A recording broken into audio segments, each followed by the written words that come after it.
Hey, Bushcraft family here today with another prepping tip. Now, some will disagree with this and some will not. It's totally up to the individual. Now, I've done a lot of research on storing rice in these here bottles. Now, I found out that the green ones are the most what is it? It's peat, but it's a PETE. It makes it safe for humans, basically. Um, so it is safe to store food into these bottles long term. Now, as I tell everybody, always research your stuff. No matter what I say, whatever anybody says on YouTube or TV or whatever, always do your own research. Just to double check, because knowledge is knowledge is power, or whatever they call it. But anyways, guys, let's go ahead and get down to this. Now, what I usually do, we're going to go ahead and fill this up. You're going to make sure your bottles are sterilized. Now, I sterilize mine in a dishwasher. I turn the heat way up. There we go. Let's continue filling this up.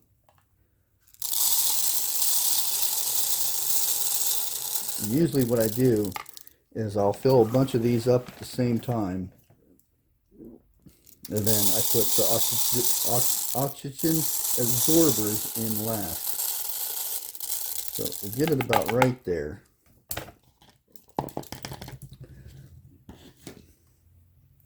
And for the oxygen absorbers, I tend to get the ones that are individually wrapped, because as soon as you open this up, it starts taking the oxygen. And there we go with the cats again. But soon as you open the bag, they start absorbing oxygen. So if you don't use them right away, or if you don't have a vacuum seal to seal them again, they're going to be useless. So make sure you make sure you get the individually ones, or the ones that are in packs like this. Go ahead and shove that down in there like that. That way you can start covering up a little bit more.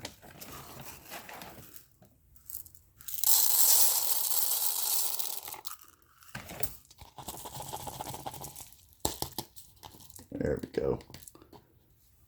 And there we have it.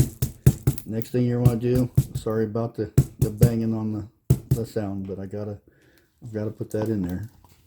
You want to pack it down a little bit. Put some more in there. And then, also with these lids here, these are the lids. Now, the old lids, the type they had before, they had a little rubber plastic little thing that held the seal. Now, those were bad. The little rubber part that they had on there, it was bad for humans, and they still had it on there. But now they've got this little ring around the inside that creates a nice seal. You're going to go ahead and tighten that down there. Make sure you don't tighten too far, but get it really snug. And then you're going to want to put some tape around the outside of here, like so. Because once that oxygen absorber starts sucking all that oxygen out of that bottle, a lot of times it will cause the bottle to contract a bit, and then the lid will want to unscrew a little bit, and then you'll lose your air. Now, when you sterilize all this stuff, make sure you keep it separate so it doesn't get contact with anything else. Also, make sure it's completely dry, because you don't want no moisture in there with your rice. But there you have it. You can store this, and many people, before anybody asks, say, why don't you put it in 2-liter bottles? Well, for my family, there's only 2 people in my family at the moment.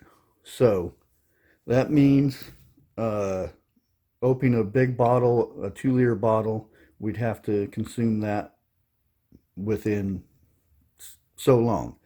And so, a lot of people will store rice in a 5 gallon bucket and put a bunch of oxygen absorbers in there and seal it off.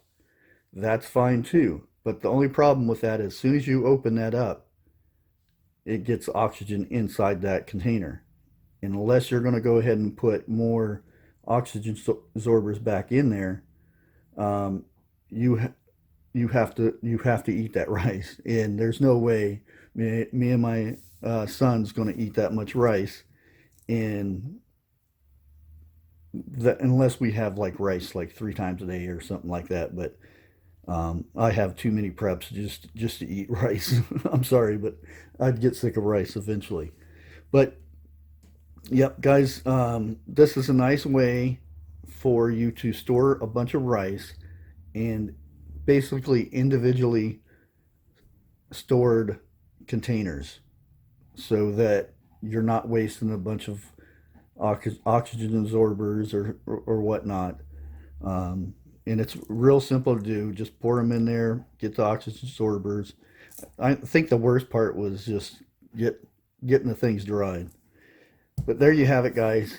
That's my tip for today for prepping. Um, like I said before, make sure you always um, do your research and whatnot. And this is just how I do it. Um, Other people have different ways. You can put them in canning jars, stuff like that. I did find out that the green bottles are really good because sunlight does hurt this. So um, you want to put this in a box or something. Usually that's what I do. I store these in boxes, and then I have these to where um, whenever I do a box, I mark the box. I don't worry about marking each bottle.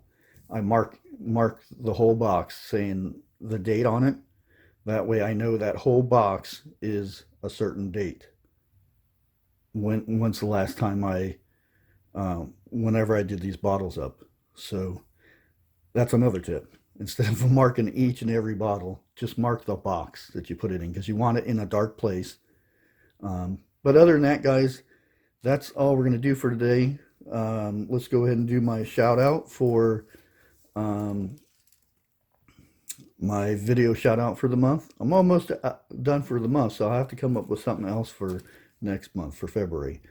But the first YouTuber is Autoimmune Prepper. I'll get it out. Very good prepper for disabled people, and she has a lot of knowledge over all this kind of stuff because a lot everybody's not healthy and strong and everything. There are some that are disabled. There are some that are have an autoimmune deficiency. So it's a good place to learn that stuff. Make sure you go over there and check her out and tell leave a comment and say Bushcraft sent you. The next one is Wild Ones Homestead. Really got to go check these people out. Awesome farm. Good people. Go check them out. But please like, share, comment, all that good stuff. And if you're not already subscribed, please do so. Until next time, like always, God bless.